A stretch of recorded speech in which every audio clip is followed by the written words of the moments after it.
Et donc, yo tout le monde, c'est RS Crypto, j'espère que vous allez bien. Donc, vidéo pour ce mercredi. Donc, aujourd'hui, beaucoup de volatilité à attendre. On sait qu'il y a la décision de la Fed sur les taux d'intérêt, donc un discours de Powell donc, ce soir. Donc, peut-être encore beaucoup de volatilité sur le dollar. On a l'habitude actuellement, donc on fait attention sur cette paire-là. Donc, c'est une période un peu compliquée, c'est comme ça. On revient sur nos positions qu'on a préparées hier. Alors pour l'euro GBP, on n'a pas été pris malheureusement, mais moi je pense toujours que cette zone sera touchée, donc je garde mon entrée ici. Et tant qu'il n'y ait pas une validation de ce drapeau-là, je ne ferai rien. C'est-à-dire que je pourrais à la limite annuler cette position, parce que pour moi si on valide ce drapeau et qu'on redescend, qu'on réintègre, c'est pour aller plus bas. Tant que ce drapeau n'est pas validé, ben, je ne toucherai à rien. Hop, on peut mettre bien sur les bougies notre drapeau, tac, voilà, on a quelque chose de plus propre. Et ici aussi, il ressemble à rien là comme ça. Tac, voilà. Donc on avance. Le dollar canadien contre le yen japonais. Et bien on approche dangereusement de notre point d'entrée. On avait dit qu'on prenait quelque chose de risqué au cas où. Pour moi, il est toujours valable. Toujours valable. J'attends toujours, je me dis pourquoi pas, cette petite entrée, elle peut être vite prise. Donc je laisse, je ne touche à rien. On a le dollar contre le dollar canadien. Hop, je recule en un jour. Cette fois-ci, on est en surchauffe vraiment à la baisse. On a commencé à taper toutes ces poches de liquidité là. On peut aller encore un peu plus bas. Vous voyez, il y a une bonne fair value gap ici, là. Tout là. Donc on peut avoir un point d'entrée par là qui peut être sympa. On a quelque chose qui est en train de faire un jour de bol en bas. Je vais appeler ça les bols.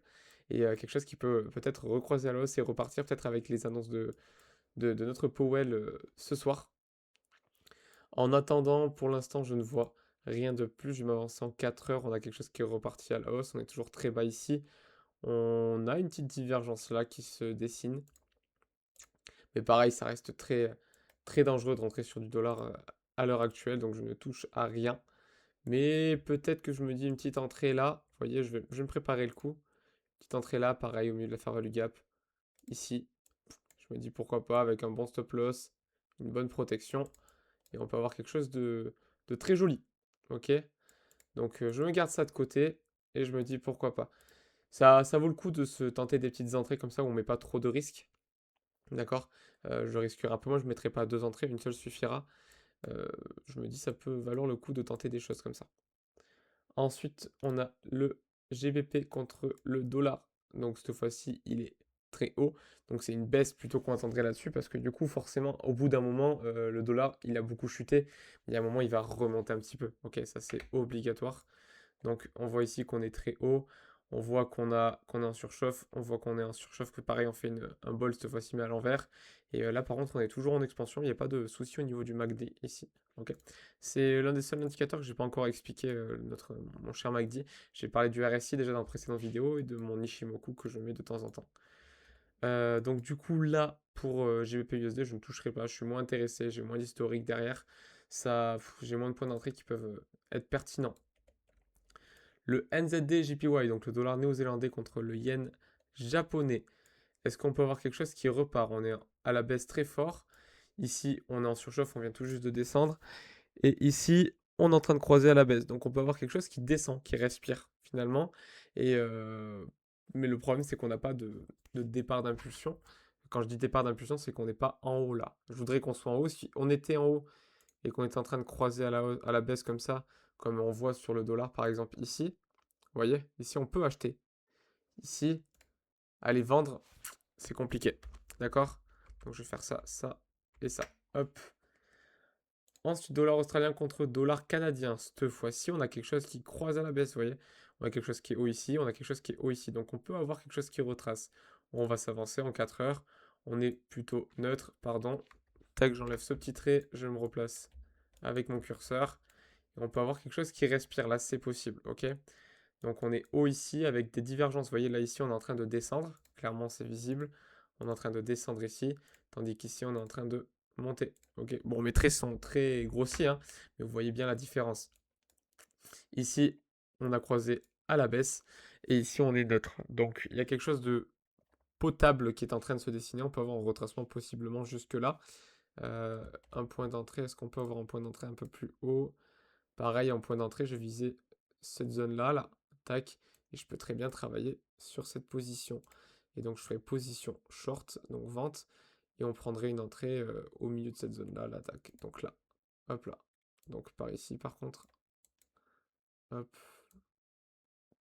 et on a dit au milieu de la zone, donc aller par là, ça serait pas mal, hein. Donc là en daily, ça fait au milieu de cette fair value gap qui est là. Et on peut avoir une sécurité qui monte bien au-dessus de tout ça là. Donc on sait que si on va aller travailler, si on dépasse cette zone là de fair value gap, c'est pour aller travailler cette mèche là. Tac, je peux aller mettre un peu plus haut pour avoir un ratio intéressant. Et du coup en objectif, on irait viser le bas ici. On est sur du 1,73. Et si on va viser plutôt ce support, on est sur du 2,19. C'est potable. C'est potable, ça fait un gros trade. Par contre, je pense qu'il y a un peu trop, peut-être même un petit peu trop. Tac, de 18, on est sur du trop gros trade. Trop gros trade. Le point d'entrée est excellent, hein, mais au niveau de la sécurité qui comprend derrière, c'est beaucoup trop. Donc on va descendre un petit peu en termes de sécurité. Sur du 4 heures. Ah, ça fait une trop grosse position, je trouve. Ça fait une trop grosse position. Du coup, je pense pas la prendre. À moins que je fasse ça, que je prenne un petit peu moins large là. On est sur du 3,2. Ici, si on rejoint juste la moitié de 2,41.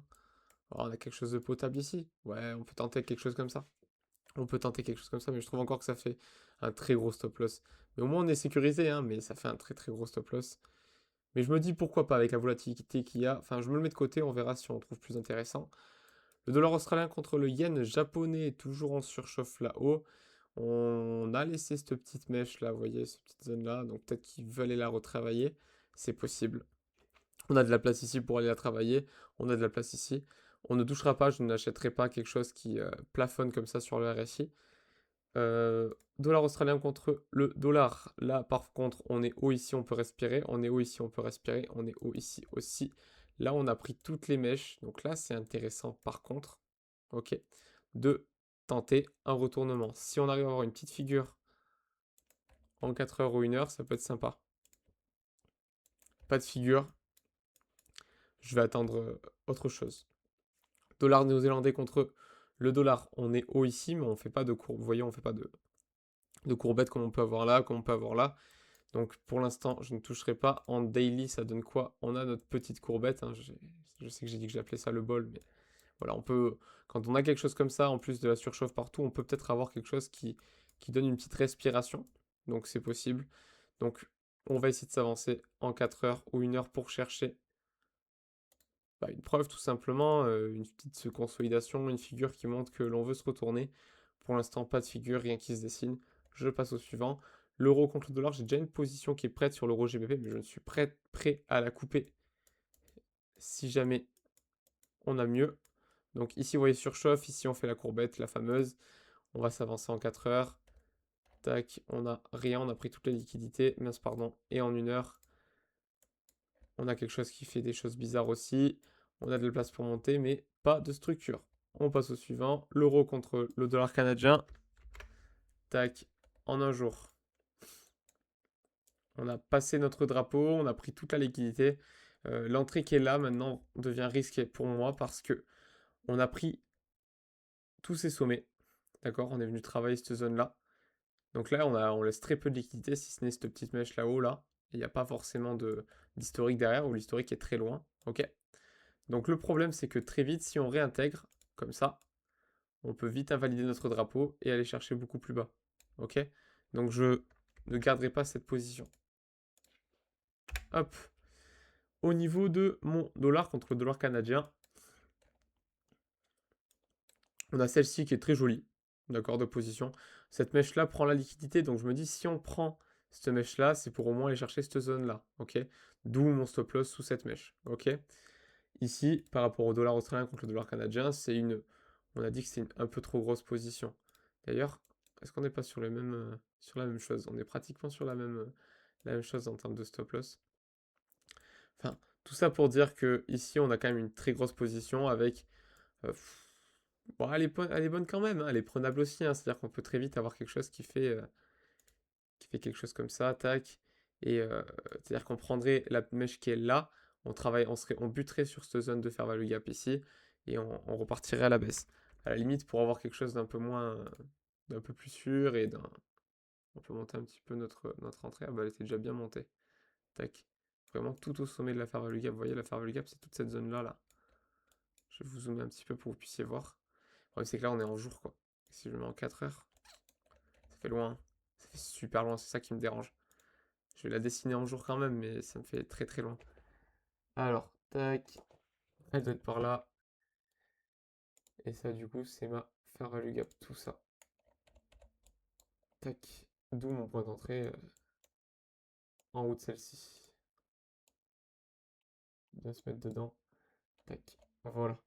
Donc logiquement, je prends les milieux de Farvelu Gap pour point d'entrée. Mais là, on est quand même assez proche. Ouais, je vais mettre au milieu quand même. On a un stop loss ici. On est sur du 2-1. Le trade est prenable, hein. Sur le dollar contre le dollar canadien, on a quelque chose qui peut vite aller chercher. En fait, ce qui me dérange sur le dollar contre le dollar canadien, c'est que très vite, on peut avoir beaucoup de volatilité et se retrouver ben, là, quoi. C'est-à-dire qu'on a cette mèche-là, si on prend tout ça, qu'on a envie d'aller chercher ici, on peut très vite aller faire tac tac tac et se retrouver là, quoi. Donc, je, je préfère ne pas toucher. Et puis en plus, on a quelque chose qui est prêt à monter ici, donc... Ah si, justement. Justement, justement. Je me tâte entre les deux. Je me tâte entre les deux. Ouais, je sais qu'il y a beaucoup moins de volatilité actuellement sur... Enfin, il y a beaucoup trop de volatilité actuellement sur le dollar. Je ne touche pas au dollar. Je vais mettre là-dessus. Tac, tac. Je vais créer un ordre de limite. Donc, vendre à, du coup, on veut risquer 30. Pourquoi ma position n'apparaît pas? Pardon. Je fais n'importe quoi. Créer un ordre de limite. Je veux que mon truc apparaisse. Voilà. Risque euro. On va risquer 30. Je suis perdu ce matin. Allez, je fais acheter. Tac, on a le risque de 30. On a notre position qui est prête. Notre take profit qui est placé aussi. Tout est bon pour moi.